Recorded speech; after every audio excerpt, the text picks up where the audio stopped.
काफी टाइम से ये बात चलती आ रही है कि ऐश ग्रीनिंजा बॉन्ड इवोल्यूशन में ट्रांसफॉर्म हो सकता है, जो कि सच बात है। एंड सिर्फ इन्फिनिट के पास ही इतनी पावरफुल बेस एबिलिटी क्यों है? वेल, इसका आंसर हमें मिल चुका है एक पोकेमॉन थ्योरी की हेल्प से। आगे बढ़ने से पहले बता दूं कि ये वीडियो इंस्पायर्ड है ल्यूमियोस ट्रेनर से, जिसकी वीडियो आई थी 3 साल पहले। कुछ जल्दी याद नहीं आ गई मुझे। साथ ही मैंने इसके अंदर कुछ अपने पॉइंट्स भी ऐड किए हैं, पूरी कॉपी नहीं है वीडियो। सो गाइस, मैं हूं चिराग वर्मा एंड आज हम डिस्कस करने वाले हैं इन्फिनिट की फेल्ड सिंक्रो इवोल्यूशन के बारे में। वीडियो में हम इसको अच्छे से डिस्कस करेंगे, इसलिए वीडियो लंबी भी हो सकती है। वीडियो को स्टार्ट करने से पहले चैनल को सब्सक्राइब कर लेना ऐसे ही वीडियोस देखने के लिए। तो बिना कॉपी बोले बगैर आज की वीडियो शुरू करते हैं।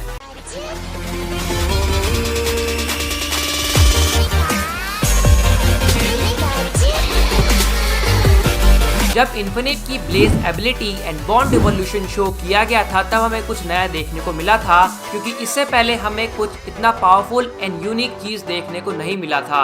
हालांकि पोकेमॉन एक्स एंड वाई के अंदर मेगा इवोल्यूशन शो किया गया था, बट उस time bound evolution mega evolution से भी रेयर था एंड साथ ही में इन्फिनिट जितनी तगड़ी ब्लेज एबिलिटी हमें कहीं और देखने को नहीं मिली थी।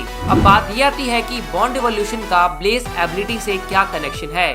बिलीव मी गाइस, बहुत ही तगड़ा वाला कनेक्शन है और इसको मैं इजी वे में समझाने की पूरी कोशिश करूंगा, और यही से पोकेमॉन थ्योरी स्टार्ट होती है। असल में ऐश ग्रीनिंजा को अब तक हम जो बॉन्ड इवोल्यूशन बोलते आए हैं, वो बॉन्ड इवोल्यूशन कुछ हद तक सिमिलर है सिंक्रो इवोल्यूशन से। अब वो मैं तुम्हें बताता हूँ कैसे। Synchro evolution is just like bond evolution, but ये बॉन्ड इवोल्यूशन से भी ज्यादा मुश्किल है। पोकेमॉन वर्ल्ड में अब तक सिर्फ 2 पोकेमॉन ही बॉन्ड इवोल्यूशन पे कंट्रोल कर पाए हैं, बट सिंक्रो इवोल्यूशन को कोई भी अभी तक मास्टर नहीं कर पाया।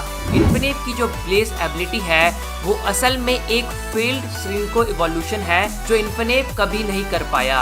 इन्फिनिट ऐश के साथ सिंक होना चाहता है, लेकिन ऐसा कभी नहीं हुआ, क्योंकि ऐश इस बात को समझ ही नहीं पाया, और समझता भी कैसे, कभी किसी पोकेमॉन ने इस फॉर्म को कभी अचीव ही नहीं किया, और इसलिए इन्फिनिट आउट ऑफ कंट्रोल हो जाता है जब वो अपनी ब्लेज एबिलिटी ऑन करता है, क्योंकि चिमचार एंड मोनफर्नो के लिए उस चीज को कंट्रोल करना काफी ज्यादा मुश्किल था। अब तुम सोचोगे कि इन्फिनिट अब इस एबिलिटी को कंट्रोल कर चुका है, तो वो इवॉल्व क्यों नहीं होता? इसका आंसर ये है कि उसने और ऐश ने अभी इस चीज को पूरी तरीके से मास्टर नहीं किया है। वो अभी तक सिर्फ 75% ही सक्सेसफुल हुए हैं इस चीज को अचीव करने में। 75 सक्सेसफुल वो भी इसलिए हुए हैं क्योंकि इन्फिनिट इस चीज को थोड़ा बहुत काबू कर सकता है। सिंक्रो थोड़ा बहुत सिमिलर है बॉन्ड इवोल्यूशन से। इसमें पोकेमॉन एंड ट्रेनर का मेंटली कनेक्ट होना बहुत ही ज्यादा इंपॉर्टेंट है। ये बॉन्ड इवोल्यूशन से भी ज्यादा पावरफुल है। सिंक्रो की पावर लिमिटलेस है। जितना स्ट्रॉन्ग मेंटल कनेक्शन होगा, उतनी ही इसकी पावर लिमिटलेस बनती जाएगी। एंड अगर हम फ्रोकी एंड चिमचार की बैक स्टोरी देखें, तो बहुत ही ज्यादा डार्क है। इवन चिमचार की फ्रोकी से भी ज्यादा डार्क है। एटलीस्ट फ्रोकी कभी चिमचार की तरह बुली नहीं हुआ। जब इनकी लाइफ में ऐश आया, तब इन्हें पता चला कि लव की इम्पोर्टेंस क्या है इनकी लाइफ में, और इसलिए ही आगे चलकर ग्रीनिंजा बॉन्ड इवोल्यूशन जैसे चीज को अचीव कर पाया।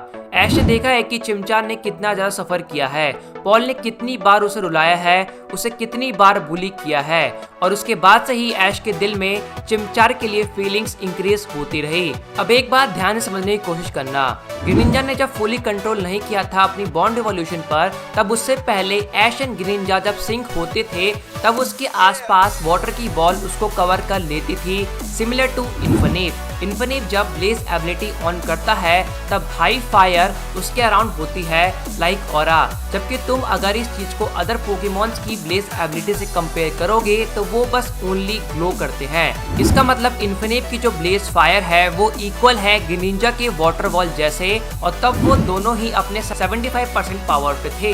मतलब इन्फिनिट अगर 100% कंट्रोल कर लेता है, तब इन्फिनिट के पास भी एक न्यू फॉर्म आ सकता है लाइक ग्रीनिंजा।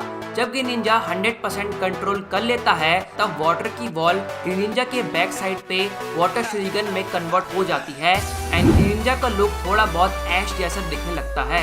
वैसे ही अगर इन्फिनिप 100% कंट्रोल कर लेता है तो जो अल्टीमेट फायर उसमें से निकलती है वो भी उसके बॉडी का एक पार्ट बन जाएगी और वो भी ऐश की तरह थोड़ा बहुत दिखने लगेगा। अब बात ये आती है कि इन्फिनिप इस चीज को अचीव क्यों नहीं कर पाया। इसका बहुत ही सिंपल आंसर है और वो है ट्रेनिंग। ऐश ने ग्रीनिंजा के साथ इतनी ट्रेनिंग करी है बार बार लगातार कि उन लोगों ने इस चीज को अचीव कर लिया। साथ ही में उनके बॉन्ड रहने का टाइम ड्यूरेशन भी इंक्रीज होता रहा और मोस्टली वो बॉन्ड इवॉल्व तब हुए जब ग्रीनिंजा हारने ही वाला होता है, तब वो बॉन्ड इवोल्यूशन में इवॉल्व हो जाता है। और ये चीज हमें टॉरेंट प्लेस ओवरग्रो एबिलिटी में देखने को मिलती है, जो कि पोकेमॉन की नॉर्मल एबिलिटी ही होती है। जब पोकेमॉन की मैक्स एचपी का 1/3 रह जाती है तब ये चीज एक्टिवेट होती है और ये एबिलिटी हमें ऐश वर्सेस मे बैटल में देखने को मिली थी। इसका मतलब ये हुआ कि अगर कोई पोकेमॉन अपनी नॉर्मल एबिलिटी को मास्टर कर ले तब उसकी नॉर्मल एबिलिटी उसको न्यू फॉर्म में ला सकती है और ये एबिलिटी है टॉरेंट प्लेस और ओवरग्रो एबिलिटी। एक चीज और, जब ग्रीनिंजा इन्फिनिप अपने 75% फॉर्म में थे तब उनकी आईज रेड हो जाती है, जबकि ब्लेजिगन एंड सेप्टेले केस में हमें ऐसा देखने को नहीं मिलता जब वो अपनी नॉर्मल एबिलिटीज एक्टिवेट करते हैं। ऐश ने इन्फिनिप के साथ कभी इतनी ट्रेनिंग ही नहीं करी कि वो सिंक्रो इवोल्यूशन को अचीव कर सके। सीनो के बाद डायरेक्टली हमें इन्फिनिप पोकेमॉन जर्नी के अंदर दिखाया गया और सही बोलो तो इस बार पोकेमॉन कंपनी खुद पोकेमॉन कम्युनिटी से इंस्पायर होकर पूरा एपिसोड एक क्लिकबेट रखा, जहां इन्फिनिप को दिखाया गया लेकिन उसके अंदर इन्फिनिप की इतनी इंपॉर्टेंस नहीं थी। इन्फिनिप बहुत ही शॉर्ट पीरियड ऑफ टाइम के लिए दिखाया गया। ऊपर से इन्फिनिप एंड मोल्टरस की जो फाइट थी वो ठीक से दिखाई भी नहीं गई। वो एक टाइप की रेड बैटल थी जहां सब लोग मिलकर मोल्टरस से फाइट कर रहे थे। बट इससे हमें ये जानने को मिला कि जब से ऐश ने इन्फिनिप को प्रोफेसर की लैब में छोड़ा है तब से लेके अब तक इन्फिनिप ट्रेनिंग कर रहा है। इससे हमें ये देखने को मिलता है कि इन्फिनिप मोस्ट पावरफुल पोकेमॉन बनना चाहता है ऐश की टीम का, ताकि वो सिंक्रो एबिलिटी को मास्टर कर सके और एक नया फॉर्म अचीव कर सके। बट वो ऐश के बगैर इस चीज को अकेले अचीव नहीं कर पाएगा, क्योंकि ऐश एंड इन्फिनिप का परफेक्टली सिंक होना बहुत ही जरूरी है, जैसे कि ग्रीनिंजा एंड ऐश होते हैं बॉन्ड इवोल्यूशन को अचीव करने के लिए।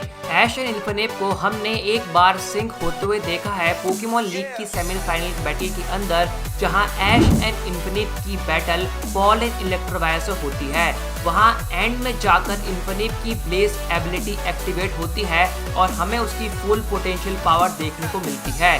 उस टाइम ऐश एंड इन्फिनिप के मूवमेंट सेम हो जाते हैं, just like Ash and Greninja के होते हैं जब वो बैटल कर रहे होते हैं बॉन्ड इवोल्यूशन के अंदर। बॉन्ड एंड सिंक्रो में एक छोटी सिमिलैरिटी ये भी है कि पोकेमॉन के कोर टाइप की अटैक वो पावरफुल बनाती है और ये चीज सिंक्रो इवोल्यूशन में मांगा के अंदर भी दिखाई गई है। अब अगर हम इन चीजों को समझने की कोशिश करें तो मुझे तो यही दिखाई देता है कि इन्फिनिप को एक बहुत ही तगड़ी बैटल करनी है सिंथिया के गार्चॉम्प से, क्योंकि ये चीज हमें सीनो के एंडिंग एपिसोड में देखने को मिलती है, जहां ऐश फ्लिंट की जगह खुद को इमेजिन कर रहा होता है सिंथिया से फाइट करते हुए। पोकेमॉन जर्नी में वैसे भी वर्ल्ड चैंपियन हो रहे हैं, जहां ऐश ने भी पार्ट लिया है और वहां पुराने चैंपियंस भी आएंगे फाइट करने के लिए ताकि वो भी वर्ल्ड चैंपियन बन सके। तो मे बी तब हमें वहां पर इन्फिनिप की बैटल दिखाया जाए सिंथिया के गार्चॉम्प के साथ। ये चीज बस दिमाग में आई तो बोल दिया, बाकी तो पोकेमॉन कंपनी की मर्जी है।